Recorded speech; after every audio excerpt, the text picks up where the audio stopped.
name of our show.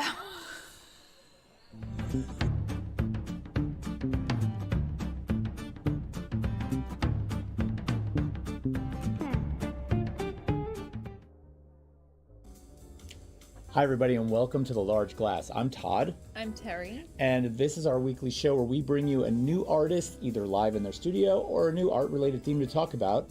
Hi. Hi. How's it going? It's going okay. Good. This is different. It is quite different, and the reason it's different is because this was recorded yesterday, Monday. Uh-huh. So for us right now, it's Monday, and for you, it's Tuesday. That's correct. However, we don't want to discourage you from watching the show. We want you to stick around, and actually, we're going to be asking you questions to respond to in the chat, because later tonight, we're actually going to be joining you here. We're going to be popping on to talk about some of the things that you've talked about. We just can't be here at exactly 8, and that's why we pre-recorded this. Yeah. Yeah, it's different. So we'll probably colossally mess it up. There probably won't be any voice, and my mom will be in the chat going, "We can't hear you." Yeah. What are we drinking tonight, Todd? Well, you have a cup of coffee. I have a cup of coffee. And I think I'm going to probably... Am I going to sit this one out tonight? You don't want water or something? I think I might have a little wine. You can split the coffee. Yeah, have some wine. I think I'll have some wine. I'll hold on to sip that. In the spirit of tonight's guests, as we usually do, we did a little bit of matching with our guests tonight. Our guests are not actually guests. We're talking about the Vogels, Herbert and Dorothy Vogel, to be specific, who we'll get into their history in a little while, but if you ever went to a really good art opening, you might have run into them way back when. And so since art openings are often with wine, They are. let's have a little wine. Let's have a little wine. So What is that? this is the Montepulciano. Montepulciano. We had this extra when we did Dean Snyder on the show. Snyder We had recommended two. that. Yeah, and this is another one he recommended. So we're going to open this one up tonight. Let us know what you're drinking in the chat, as per the usual.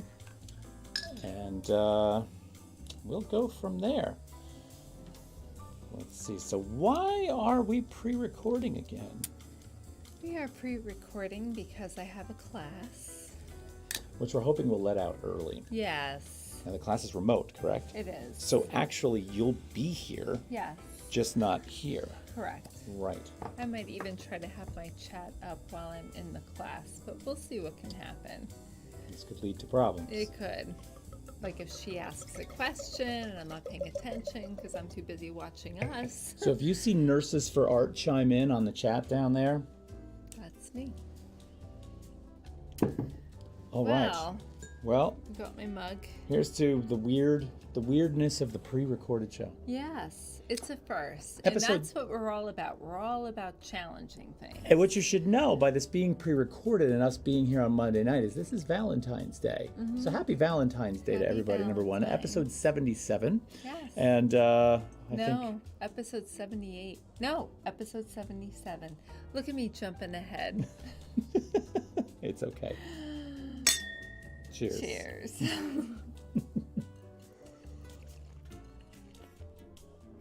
Oh, that's good. Sure is. Oh, that's so nice.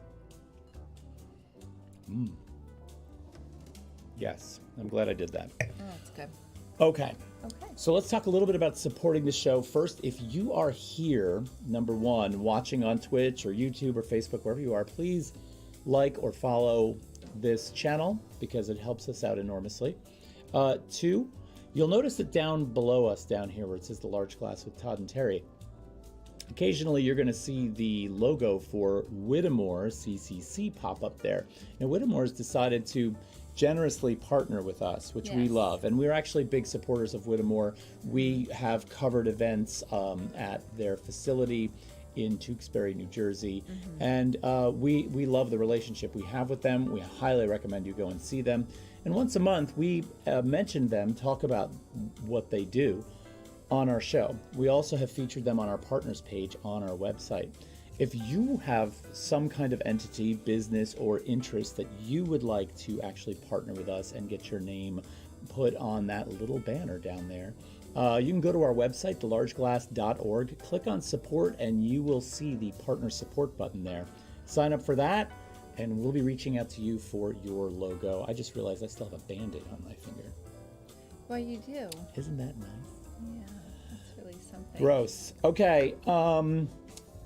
If you happen to be watching this after the fact on YouTube, number one, please like and subscribe the video. Number two, leave in the comments some answers to the questions that we're going to be asking tonight, because we want to keep that conversation going on this video down the road. So we're going to be having a conversation tonight about collecting along with the Vogels. And this notion of collecting art is very important to us. We know that it's either of interest to you or possibly something that you currently do. And we're going to be talking about that quite a bit. So definitely comment on that if you can. So that's my shtick. That's your shtick. Yeah. I know. I was looking up Whittemore and seeing what they were up to. They have a lot going on right now. A lot of classes, a lot of... do they have Pilates or they yogurt? They do have or Pilates. Yeah. Yes. Did I say yogurt? You did. The wine's hitting me, folks. They don't have yogurt. You could go for Pilates or have yogurt, depending on what your preference is. Yoga. One sip of wine. Wow. Tomorrow should be interesting. It should be interesting. And I can't edit that. That's the beauty of this, is I could edit it out. Yeah. But I won't. That's okay. It's just like the show, except people aren't chatting in fun things. Although they might be. Do you know what we should do? What? We should say, all right, so like we always do on our live show, we should be like, hey, look, Ben Hagenbush is here, and there's John and Jess Park, and Mom, and Pumpkin Audrey, and Dave Schmidt, and there's Shirley Perlinsky. Yes. There's Boo Jazz. Let's see, who else is here? Mike Rader might be One here. Good King is here. One Good King is probably here. Wow, 63. 63 would definitely be here. Yes. Glenn Lavertu is probably here. Alan Wexler. And they're probably, if they came in 5 minutes late and they don't realize that we're pre-recorded right now, they're probably like, what are they doing? Yeah, we're just shouting out all these names. We'll probably keep reminding you that we're popping on the show live in a little while. Yes. But what you're seeing right now, if we don't get to your comments right this minute, because we're not here. Yeah. Anyway, let's get to talking. We got a lot to present tonight. We do. So. Do we have a lot? I mean, we don't have a lot, but we have an interesting topic to talk about. I feel like this week's a lot different. This isn't really following our standard format, so I certainly didn't prepare in the standard way. Well, we've done this for a long time, we have done this for a long time, and we know this couple because we've been watching them for a long time. We've watched their documentary a couple times over. There's two documentaries, actually, to be clear. The original documentary was done. What year was? Do you know the original year of that? I think it was 2009. But I could be wrong. And then it was done. There was a follow-up documentary done called 50 by 50. Now, the Vogels are a very interesting couple, and normally when we have a live artist on the show, Terry does a long introduction about the history of that person, their practice, where they were born, maybe where they have an education from, or awards, or what collections they're in, etc., etc. But we don't really have that tonight because this couple warrants a different kind of introduction. They do, and to say there's a lot done upon them, especially with those documentaries that we're certainly not going to do any better. Exactly. The original documentary was called Herb and Dorothy. It was released in 2008, and it was by Megumi Sasaki. This person had actually made 2 documentaries about this couple. If you want to see it, I know it's on YouTube right now. You could certainly see it and get yourself acquainted with it. They've got lots of celebrity artist interviews. Chuck Close is in there, Will Barnett. You've got Christo and Jean-Claude. Christo and Jean-Claude, yep. And also Richard Tuttle is Richard in Tuttle, there. Yep. So there's some really good personalities in there that they had become very close with. And so when we set out to talk about them and hopefully introduce you to them, we realized that many of you probably know who they are. Some of you do not. But how could we sort of supply you with something that was a different take that the documentaries might not be able to do? And one of those things is clearly around this notion of collecting art, and what the Vogels did for collecting art that was both a little controversial, but also making this to some degree more accessible. Yes. It's still not an easy endeavor. Well, I do believe that they changed the art world Absolutely. in their collecting and how they showed up. Absolutely. So just to give you a little bit of background in case you're not familiar with them, Herb and Dorothy Vogel were married. They lived in New York City. She was a librarian. She was at a library in Brooklyn, and he was a postal worker who worked night shifts. And what they decided to do, they had this passion for art. They met, fell in love, and he actually encouraged her to start taking art classes. And together they were taking art classes at NYU, but fell into this pattern and fell in love with collecting art. So what they did with their salaries was they lived off of Dorothy's salary for all of their living expenses, their rents and their bills. And with Herb's salary, which was $23,000 a year. Keep in mind, to combined, they made less than $50,000 a year living in New York. Yes. Okay. So with his salary, they purchased art. One thing that's interesting to mention too is when they first met and first started becoming acquainted, not short time before that, Dorothy had borrowed from the library a copy of one of Kandinsky's paintings that she brought home and hung on her wall, not too far from a Chagall that she had on her wall.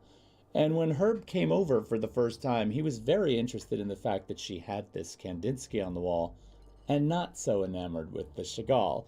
But thankfully, the Kandinsky, I think, cemented the romance to some degree. I did not know that. Which is kind of interesting. Yeah. But here's a couple that, working two blue-collar positions and making a minimal salary. I mean, any of us that have traipsed into the city at all know that that isn't even close to what it takes to survive there now. Of course, they were there much earlier, but it doesn't matter. Yeah. It's still not a lot of money. Mm-hmm. So they decided to start collecting. They go out every Saturday, or used to go out every Saturday. Yeah, to all the art openings. They had a couple of interests in art. I like to think of them as being very practical when they started looking at art because they were limited by salary. And at the time when they first started collecting, it was the 60s and pop art was really big. It was very in fashion, in vogue. They couldn't afford it. So they started looking at other genres at the time that were more accessible and not as well known, like minimalism. Minimalism, yeah. So we're talking, in the 60s, was that when they began? In the 60s was when they actually began. Minimalism they began was really a piece here and a piece there, and then by mid-60s, they really started picking up their collecting. Right. And, one of the things that makes this unique is, there's a number of things, and we'll get into some of the details on that in a little while.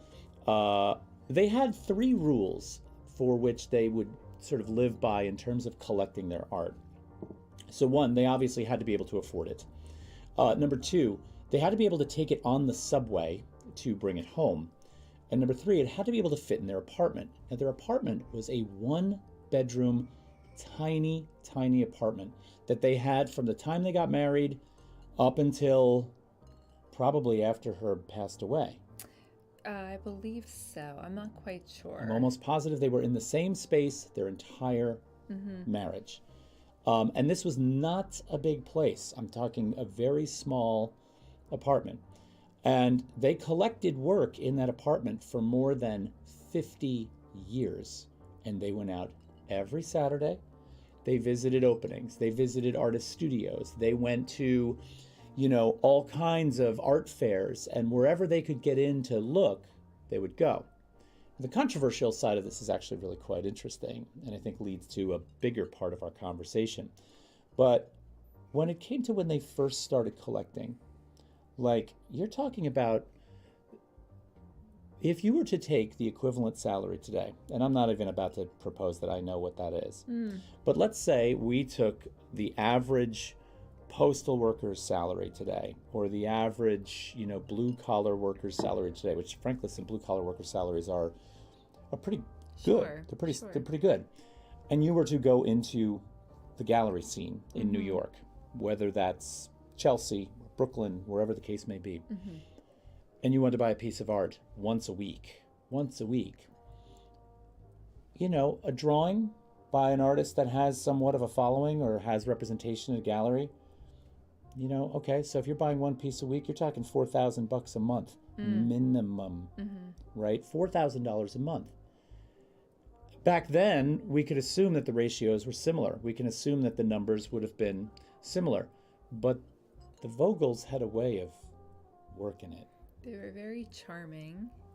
They each were about 5 foot tall, a little bit over 5 feet tall. So they were this tiny couple, and they had a way. Number one, they were insanely passionate. Okay, Herb could talk about artwork. Both Herb and Dorothy could talk about artwork brilliantly. They were always on point. They always really knew what to look for. Plus, they were exploring work that was really fresh. Minimalism at the time wasn't exactly exploding. Yeah, and conceptual art. They're actually credited for silhouette and bringing them into the light. Yeah, and bringing them into the light. Yeah. Like they really. The first piece they ever collected was a Richard Chamberlain sculpture, a small sculpture made of the parts of smashed cars, like Chamberlain was famous for, but in a grand scale. They bought a small, almost like a model. Was one of the first pieces they ever purchased. And these were works, like I said, that were not really big on the scene yet, but they had an eye. They understood that these works were important. They understood that given the trajectory of art and their understanding of art, which Herb was kind of the one that had the knowledge of those things. And then Dorothy, through following him, and she kind of became, the power. I mean, they were both powerhouses, but they were each powerhouses in their own way. She talked a lot, and he was like laser beam focused on looking at the work.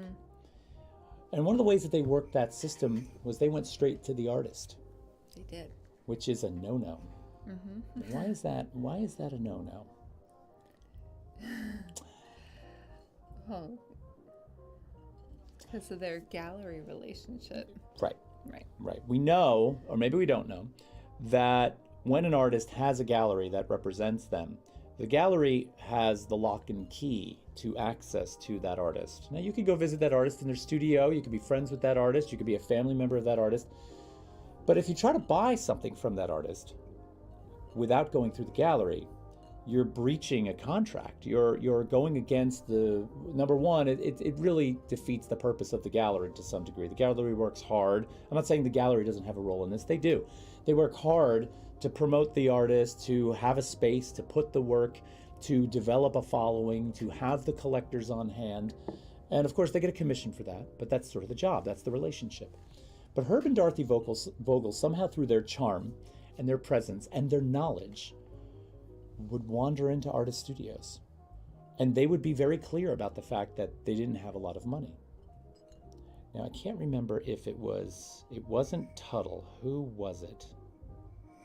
It was, hold on, the name's going to come to me. It's not going to come to me. I don't know what they said. What did they say? Well, they went to an artist. They said that they were cheap? Well, no, they went to an artist and they said that was Jean-Claude. No, that's she had made that comment. Well, that was one of the things, though. They knew that, because sometimes they would even barter or a payment plan. Sure, they always want payment plans. Yeah, and some of the art was acquired through gifts for holidays, and when they donated their part of their collection, some of those pieces have the inscriptions on the back, from Jean-Claude and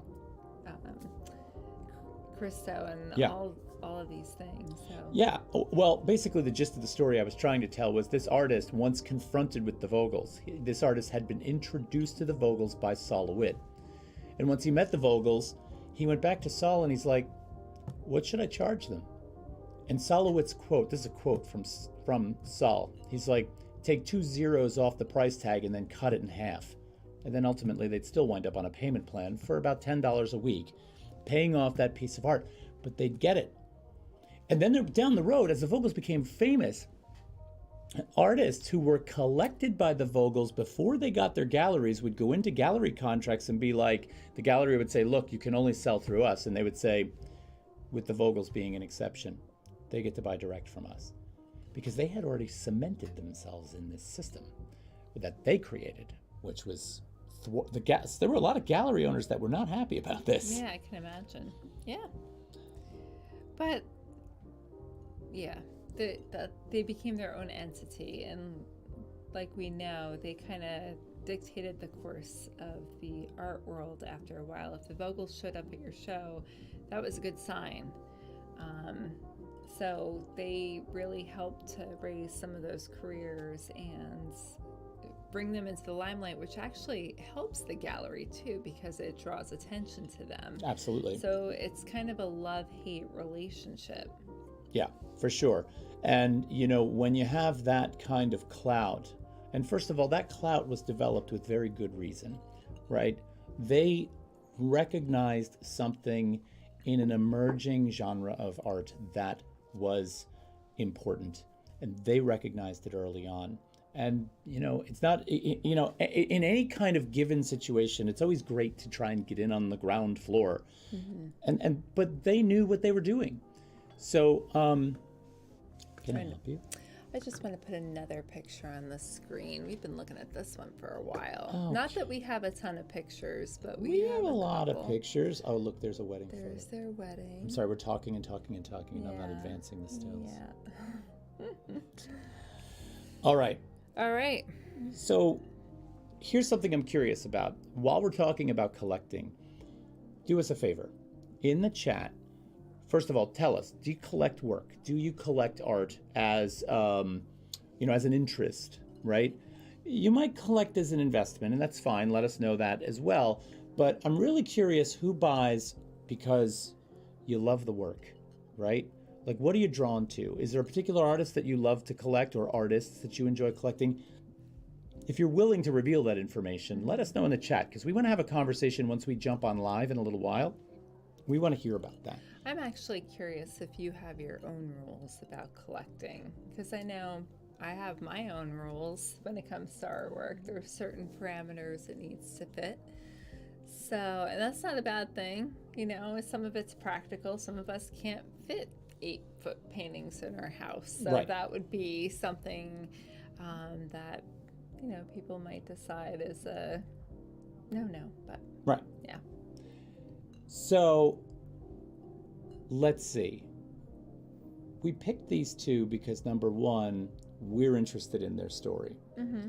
And we know that the documentary is going to provide the information on their story to kind of give you all that information. But I'm interested in them for how they, through a passion of their own, created a way of collecting for them, for being able to find a way to acquire what they wanted to acquire. Part of the problem for me when the Vogels are talked about is if you were to step outside of the art scene, the proper art scene, and talk to people that don't go to galleries on a regular basis, and I'm talking about the New York City gallery scene, you might not know who this couple is, and that's fine. But if you do know, and you're not part of that New York scene, it might be because of the fact that the collection that they amassed had a monetary value attached to it. And this is something that I both love and can't stand. And that's this. By the time they dealt with their collection, and we'll get into telling you about what they did in a little bit, it was worth an amount of money that wasn't even disclosed. It was worth millions and millions and millions of dollars. Herbert actually said at one point, he said, sure, we could buy a house in Nice and, spend the rest of our days there and never have to worry about it if we sold this collection. But they wouldn't sell the collection. They gave the collection away. They gave it away because the passion for them in this, even knowing that they had collected one of the most significant collections of modern art in American history, one of the most significant, number one. Number two, the value of that collection was astonishing. Their apartment was so jam-packed filled with works that you couldn't move. Yeah. Like friends would come to the house, right, and they would bump their heads on pieces. They'd trip over pieces. Yes. It was full. It was. And it was in kind of dangerous settings too. I mean, you would see that in the documentary too, but they had like a huge fish tank that if it exploded or it had a hole in it or anything like that, a lot of their art collection would be destroyed. So they had cats walking all over the place. Herbert liked turtles and fish. Animals aren't necessarily meshing well with artwork. So they had some perils there, and then they were cramming things into certain areas. In fact, when they unpacked the collection and took it down to DC to appraise it and everything like that, it was several moving trucks worth It was that little out of a tiny apartment. one-bedroom apartment. There was a ridiculous number, like 18-wheelers of art coming out of that apartment. It's almost like a clown car being unpacked. Unpacked. It's like people just, right. It's just crazy. Well, the National Gallery. I believe it was the National Gallery. It was the National Gallery. And they went with them because the National Gallery never sold their paintings. Well, that was the first reason. They never sold the work. The second reason is it was one of the first places they went to talk about art and where they kind of cemented their love of art. I think on their honeymoon. On their they honeymoon. even went there. Yeah. Yep. And so when they decided to give up their collection, they decided that it should go there. And so the National Gallery decides to truck all their work down to their facility to be appraised. Now, there had not been a formal agreement made yet that the National Gallery would take the work. And one of the comments that the people taking the work said was, we're going to take all this work out of here to appraise it. And if this deal doesn't go down, we're never going to be able to get it all back into the apartment. It'll never go back in because it was put in such a way that it was... Yeah, it's like a game of Tetris. Yeah. Now, there's been some commentary in the past that I've either read or seen that referred to them as hoarders. I'm going to get back to the money thing in a second, but referred to them as hoarders. I cannot stand that comment. Yeah. Well, at first I could see it because they just collected and bought and stuffed and kept bringing it in. And we're not going to go into the whole mental illness of hoarding on this show, but the fact that they were able to give it away in such a positive way certainly kind of discredits that whole statement right from the get-go, because hoarding mentality, you really have a problem with giving things away, and they did not have a problem with that at all. And I'm not going to claim to understand the psychology of hoarding completely, but there is usually a notion of some kind of, I'm going to even use the word delusional assigned value to things that don't necessarily have a value, which is why all that stuff gets held on to, whether it's an emotional value or some strange monetary value. That's why those things are usually held on to. With Herb and Dorothy, the passion that drove their collecting, went on and on and on and on. But then when they realized that it was time, they were getting older, it was time to do something with this, they made no bones about giving the entire collection away. Okay, so it goes down to the National Gallery. It goes down to the National Gallery, and it's in conjunction with the National Endowment for the Arts and the Institute of Museum and Library Sciences. It's a whole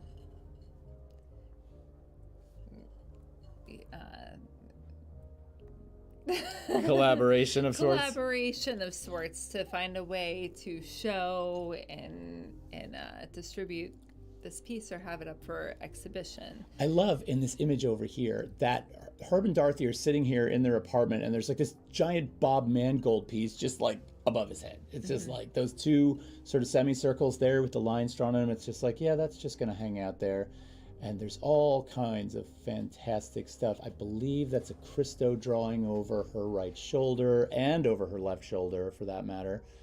So back to the money thing for a second. The astonishing thing for most people that report on them is that this collection was worth millions of dollars. But to them, it didn't matter. To them, it was about a love of the work and a support of the work and acquiring something that they thought was important. I'm very interested in the collector mentality. I'm very interested in what it is that drives us to collect. Now, there's infinite reasons for why we collect things. Oftentimes, there are two very interesting categories that we can put collecting in. One of them is the serial mentality. There's this notion, like, let's say, baseball cards, that there is a finite number of things within a given set or within a series of things that rolls out. And the collectability comes from having everything in that series, one of two of which might be rarer than others. And the collector often cites the ones that are missing from that series in some way to justify the pursuit of that ongoing collection. But collecting art doesn't necessarily relate to that in that way. This is more of an open-ended kind of collection that can come from a genuine interest, but can also come from other possibly indirect, connected, either rituals or interests. Like, for example, the interest in accessioning something, like, writing the date it was acquired and putting your name on it could be something that interests a person in how those objects belong to them. Now, I never got a feel for the Vogels and what it was that drove that, other than this. It was like the hunt. For them, Saturdays were like going out on safari and hunting for the next thing that they loved, that they wanted to bring home with them. And on some level, maybe the word the poaching could be better used here rather than the hunt, because it almost seemed like they were plucking them out from underneath the mainstream. Like trophies. Yeah. Now, I don't think they loved to beat the gallery because they had good relationships with galleries. I imagine it was a big endorphin rush when they did acquire a piece that they really liked. Plus the whole environment of being in the art world and the excitement that's wrapped up with it, and some of that celebrity, even though they were very unassuming, I can imagine that was quite and it was so different from their day-to-day lives.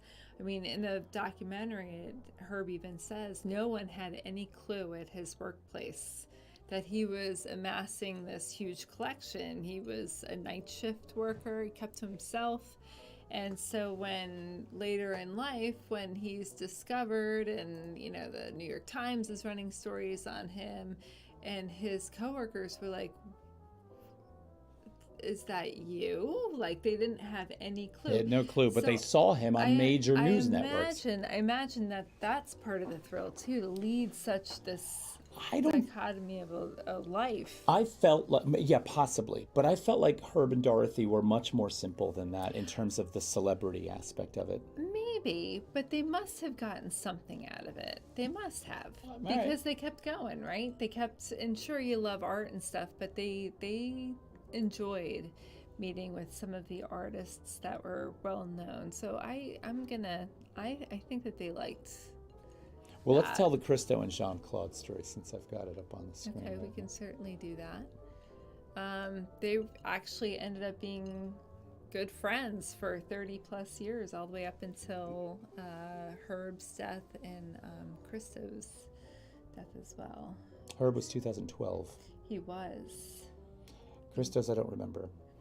Christo, I can even look that up, but they maintained a friendship. It got to a point where they were cat sitting for them. The Vogels would cat sit for Christo. They loved what Christo and Jean-Claude were up to with some of the wrappings that they were doing and the huge installation projects that they were working on. And they, I believe, once went by the studio to talk with them and sit and look at the work. But by that time, Christo and Jean-Claude's work, even drawings, that you can see right behind Herb's head in this one, those drawings were far, far too expensive already for Herb and Dorothy to acquire. And they knew that. And, I think they understood the boundaries of asking for discounted work or payment plans on things, to some degree. And all of a sudden, Christo and Jean-Claude needed a cat sitter. And they knew that Herb and Dorothy were, loved cats. And so they developed a relationship where when Christo and Jean-Claude traveled, Herb and Dorothy got the cats. And in payment, they paid them in drawings. Yeah, it's kind of cool. But it's I love that system of bartering because it pays off. Yeah. And I'm not saying it pays off monetarily. I'm not saying, wow, you watched the cats once in a while and now all of a sudden you have these drawings that are worth a fortune. It pays off because you're you alleviate a whole bunch of the steps in the chain of acquiring the thing you love, right? Yeah. Money is easy. Sure. It's like you watch my cats, here's $50. But this now goes to several layers of the transaction deep.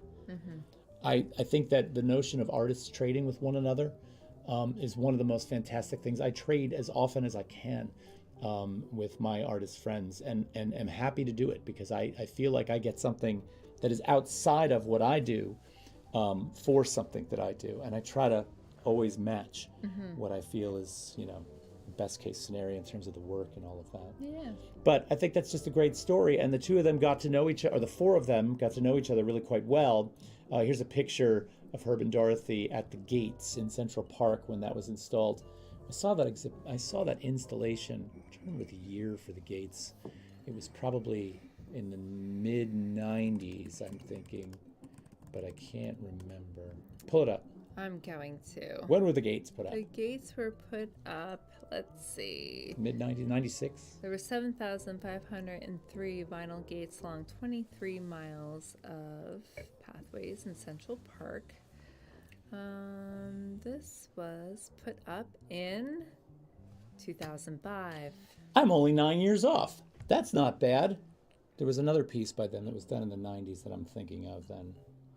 It doesn't matter. The point is that the relationship between them and other artists grew from this kind of understanding. And also, I think the artists' connection to this notion that they couldn't afford the work, but they were really passionate about the work. This was not opportunistic people trying to work their way into an artist studio to acquire something that they didn't necessarily deserve. Right. That's a bad word. Yeah. There's stories. I can't necessarily confirm these, but I believe these are pretty solid stories.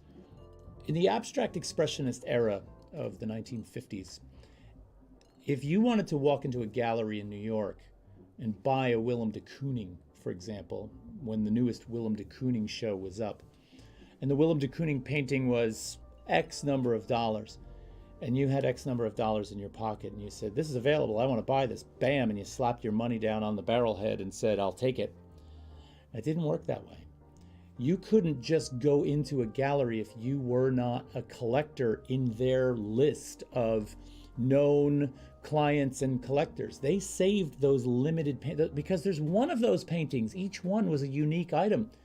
And so if one of their longtime committed collectors at that gallery saw that painting disappear to someone who came from God knows where with a pocket full of cash, it wasn't allowed out. There was a tight grip on that. Herb and Dorothy helped to sort of, I won't say break that because it's still alive and well today to a big degree, but Herb and Dorothy made the collecting of artwork by simple people, simple and smart people, real. And almost like a dream, right? It made you realize that you could do this too. I'm still curious about what you're collecting. I'm still curious in the chat about what works you've actually found that way. Now, art collecting is really different today. It is different today. Yeah, so let's talk about that a little bit. Well, because today, and this wasn't something that we plan on talking on so much, but it's changed. Like, we have a lot of internet venues, which makes art accessible. Absolutely. It reduces the social interaction and that feeling that they would get from going to a gallery and hanging out and rubbing elbows with people and talking and that whole thing. It's interesting because I've actually read some advice on art collecting, and they say always see the work in person. I learned that the hard way. Well, that's true, but we've also bought pieces online and have not been disappointed. Correct. So that, I don't know about that one piece of advice. So, because I would say the majority of things I buy online are okay. Yeah, The other thing is art is different in a different type of conceptual way, and I wonder how Herb and Dorothy would look at that today. Like when we talk about NFTs, like what would their thought process be on that? Do you think that's a whole different layer? But that's a really interesting question. It's a whole different layer. So there's like all these things that we're looking at today that are very modern in our own context, whereas when they were collecting, there was this other type of formula. So, Well, I'm going to tell you what I think Herb and Dorothy would have thought of NFTs. yeah. They wouldn't even have begun to want to know. If you look at this picture that's over my shoulder right now on the screen, that's Herb and Dorothy in their apartment, probably circa, well, I can't say what year that is, but I'm going to go conservatively with 2008, 2007. And if you look closely at that laptop that Dorothy is on, that is the era of MacBook that still had the colored, first of all, it's the white MacBook, and she's got one of those clear colored plastic things on it. And she had that for a very, very long time. As a matter of fact, in the end of Herb and Dorothy, Yes. in the end of Herb and Dorothy, this is a great thing. They're walking into TechServe, the old Apple shop on 23rd Street, so she could get her first computer. And I think this is the one she got. So NFTs, she wasn't really interested in Yeah, but they technology. were so into conceptual art and cutting edge things and thinking outside of the box. So I don't know, like given the context that they grew up in and what was popular at the time, if we moved Herb and Dorothy to a modern day place, would they appreciate it? Would they appreciate that conceptual aspect of the NFT? I don't know. No, it's a good question. A couple of the venues that we use. Hi, everybody. Let me, can you all hear us out there? I want to make sure that you're able to hear us, but we're here. Say hi to Terry. Hey. She's out of class now. Hey. So we did that broadcast hey, there they are. And yes, hi 63, Hello. John, Jess Park, Alan Wexler, Glenn Lavertu, Ben Hagenbush, Pumpkin Audrey, Boo Jazz, Jamie Foster Art. Yeah, like for real this time. Like all of you. It's so good to see you. Yay.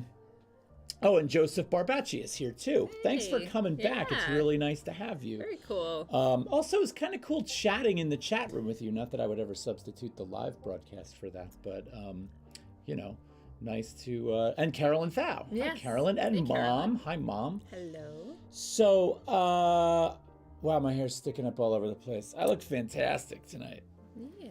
This is a banner night for me. I should have brought my computer in here so I had notes. You don't need notes. We're at a good point in this. We are. We So could probably still pull up the slideshow. well, we can, but I feel like we exhausted all the slides already at that Okay. point in the lecture, and we had gotten to a point where we were talking about never take the hat off. Jamie's like, that was like magic. Yeah. It was. It was just Boom. like, boop. There we are. Magic. Yeah, never take the hat off. Correct, because that's exactly what I did. So yes, Ben, we sent them your way. So in terms of collecting and the way things have changed, by the way, I do have a little bit of vino here just to sort of join everybody with. But in terms of collecting and the ways that things have changed, I'm trying to remember the name of this artist. And I'm sitting here again unprepared with this. But that artist who calls himself the greatest artist who ever lived, Oh, what was his? Do we remember his name? isn't it the greatest artist who ever Well, lived? that's what his name is. Yeah, the Right. greatest. But he has another name. Yeah. But he was in a really interesting interview I saw at a gallery in L.A. And during that interview, the gallerist said a really interesting thing. And what he said was the periphery is the new center. Meaning you always wanted to be in the center of the art world in order to be able to get a show in a gallery, get out there and show your work and be seen. And being on the periphery probably mostly meant geographic periphery in that you lived, out in the country somewhere. And it was very hard to get noticed. But that periphery now is where a lot of things happen. And we see a lot of artists that, obviously through Instagram and TikTok that are sort of gaining followings just through, that kind of interest. But it also is a means through which you can sell. So, we see a lot of that going on. Artsy, the app Artsy. We talked Yes. about that in the interview a little bit, or I should say in the pre-recorded show, which Those? I have been banning this Love Face XYZ. I am surprised that doesn't happen more often. We've been very lucky lately. Well, that's what John Park but was saying, tonight that it's these all over the chicks place. won't leave us alone. It's like, wow.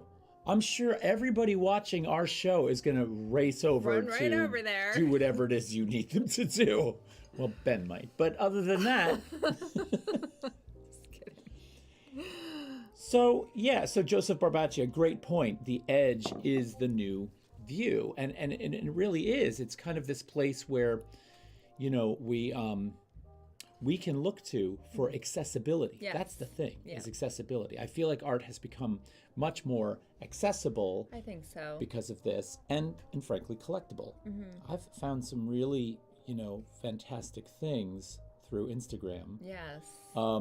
Has this happened for any of you? We're curious, just in terms of collecting, what are the venues you go to? You know what? I will also say some of the curator sites pull me to other artists often, and I'm gonna name the Jealous Curator. Uh-huh. I follow her often. She has some lovely artists on, but I think Instagram is a good place to start. So Mom's asking if we can discuss some tips for new collectors, and yeah, we can absolutely do that.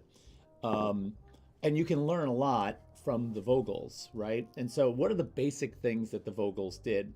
Well, one, they set a budget for themselves. They knew what they were capable of spending.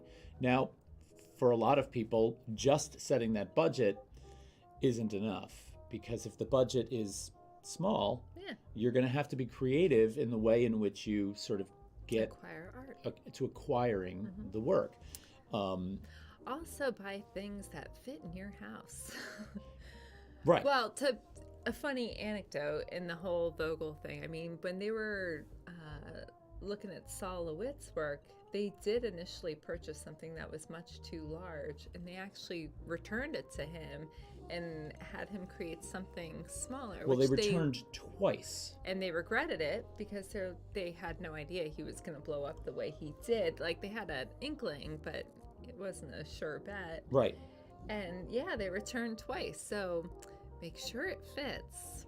Yeah, and there's a lot of really good stuff coming up in the chat right now. So Joseph Barbaccia is saying, people are collecting me on an angle. I'm curious what that means. I'd like to know more about that. Glenn says, I trade mostly. Carolyn Thou, write to the artist, which is the way to go if you can pull that off. Yeah, as long right? as they're not represented. And then let's see, 63. I think prints are still the way to go if you don't have a lot of coin. Agreed. Prints are... The whole medium of printmaking was probably brought into the art world to do that very thing, to make the artwork more accessible and available, because you can edition a print. Thus, it's not as unique as a painting. So, these are all obviously, and collective is the new creative action. Yeah, that's actually a really good one. Oh, the angle is creative action. Yeah, the notion of a collective for buying work is another really interesting way to go, where a group gets together to do that collecting. Now, that is tricky in terms of the actual ownership of the work, but it does make the ability to buy work much more, realistic. That being said, setting the budget for yourself is the first step. The second thing I would probably do in going straight to the artist, if possible, is hit up college art programs, right? That's actually a good idea. Especially grad programs. If you can hit schools that have decent art graduate school programs in them, or even undergraduate, community colleges, places that have decent galleries. I mean, I know that our local community college here has a brilliant fine arts department and a fantastic gallery with which they not only show their students, but they show their faculty, and they also bring in outside artists to show. All of these people now, all of a sudden, the commission in that gallery is much lower than the commission in a commercial gallery. It makes the work pricing much more accessible. So that's a place to go. Getting out there on Instagram and finding people you like. Mom, you know this already. When we featured or we talked about the artist Jim Kopp, the outsider artist Jim Kopp, you jumped on his Instagram, you saw him drop a painting, you bought one. Do you know how hard it is to get his work now? He has, not because of us, but he has since really, blown up a lot more than he had. So there you go. There's a perfect example of how Instagram can function for you.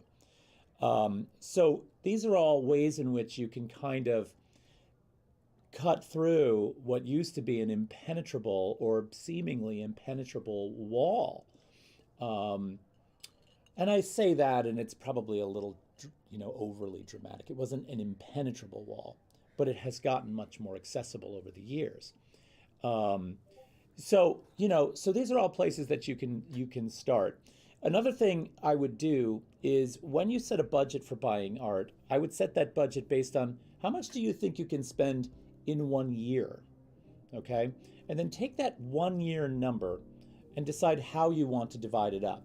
Just like any kind of collecting, you should do it regularly, right? Because number one, it keeps your mind in the process of looking, right? And that's really important because you find that if you only buy a piece of art once a year, which is fine, maybe you take that whole budget and buy one piece of art with the whole thing.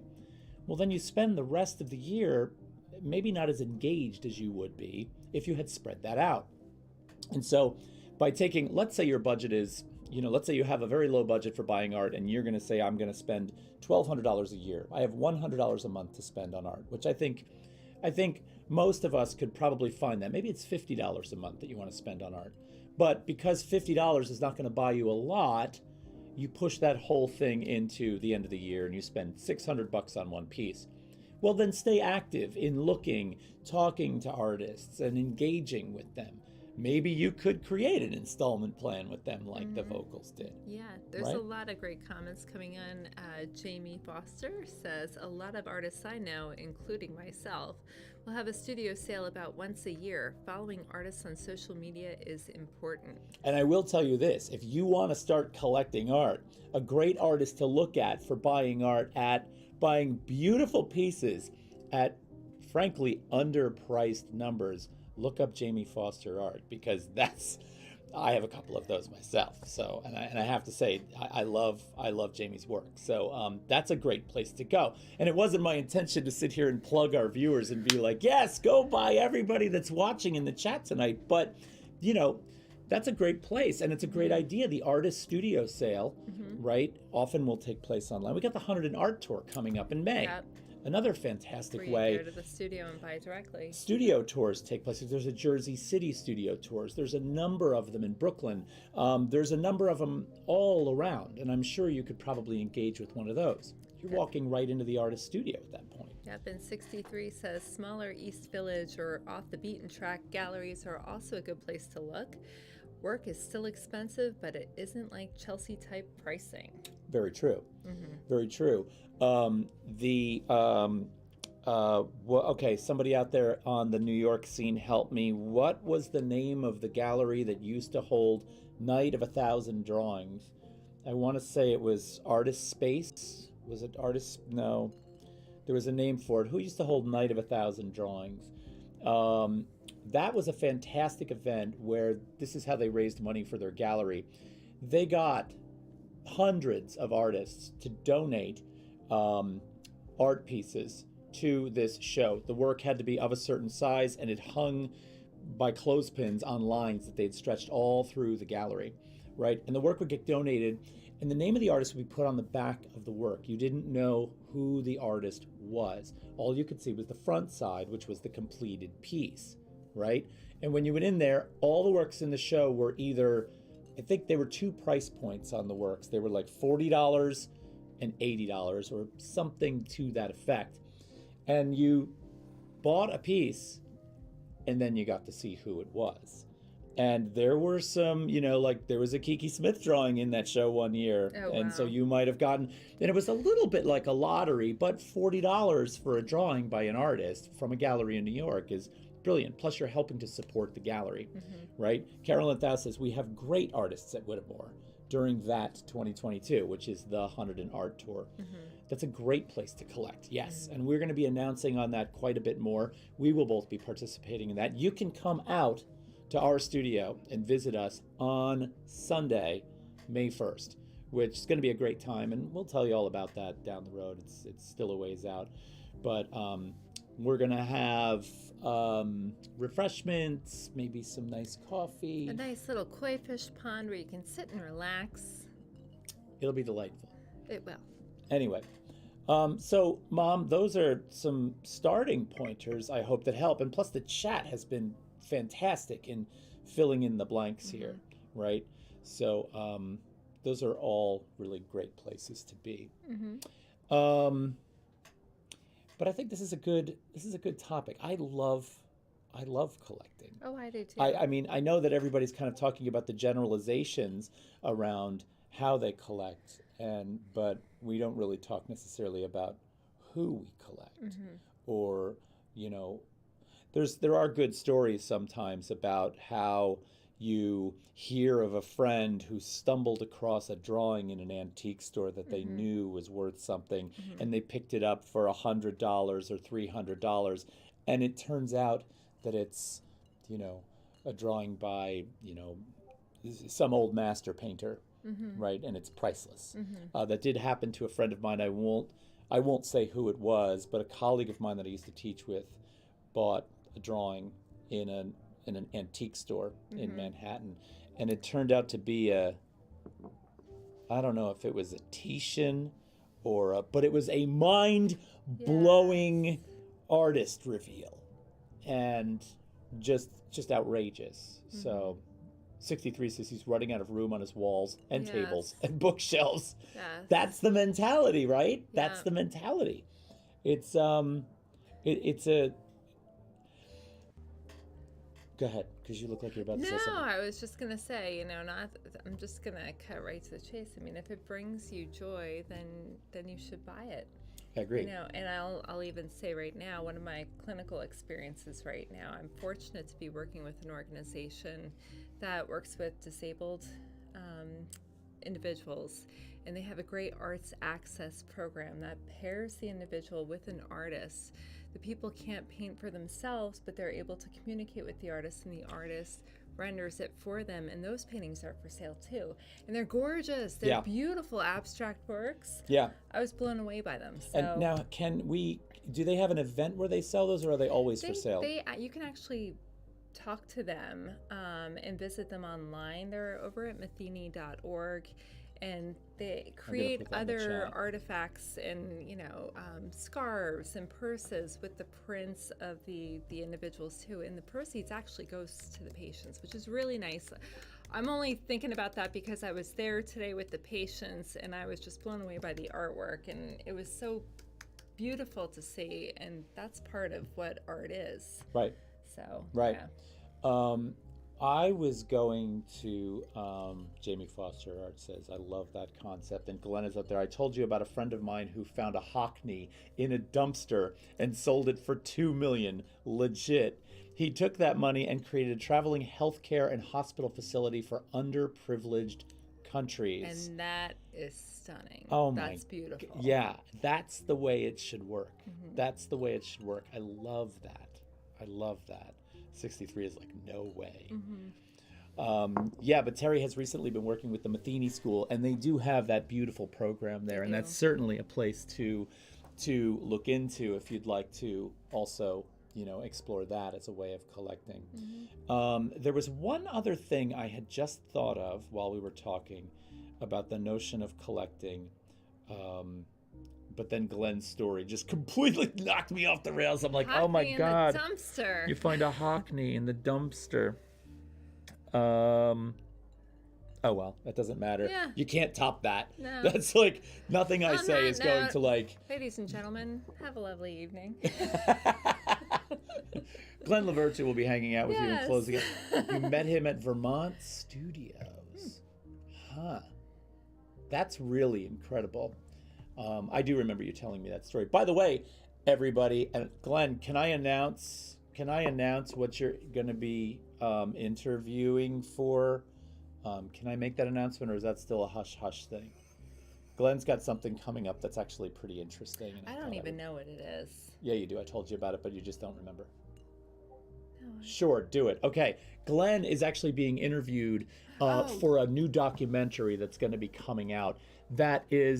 It's a story about something that's really mind-blowing, and Glenn and I both knew about it when we were in Providence, Rhode Island, but we didn't, I mean, we knew it was fascinating and we marveled at it, but we didn't really say much about it. But the basic gist is the Providence Place Mall, which was a fairly new construction when we were there in 1999, 2000, has a cavernous series of tunnels in it for stocking the stores. This way, the delivery trucks are not showing up in the main mall, like most malls are, but this system was enormous, such that there were spaces in the mall that were never used, never touched, never walked in.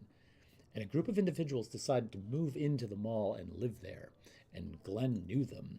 And so there's a documentary being made about them, because I won't tell you all the details, but it's going to be awesome. I'm really excited about that. So when that comes out, we'll certainly let you know, but that's on the horizon. If you can look that story up, people living in the Providence Place Mall, you might find some information about that. But it looks to be a really, really good documentary. And we are at 9:01. We are. So join us next week, episode 78.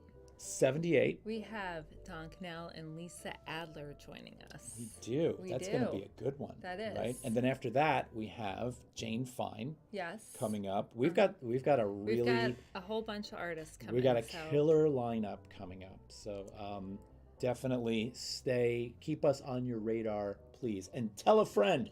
We've got Joseph Barbaccia now, who's here hanging out. He came in on the show last week, I think it was, and now he's a mainstay. He's a regular at Teeny's.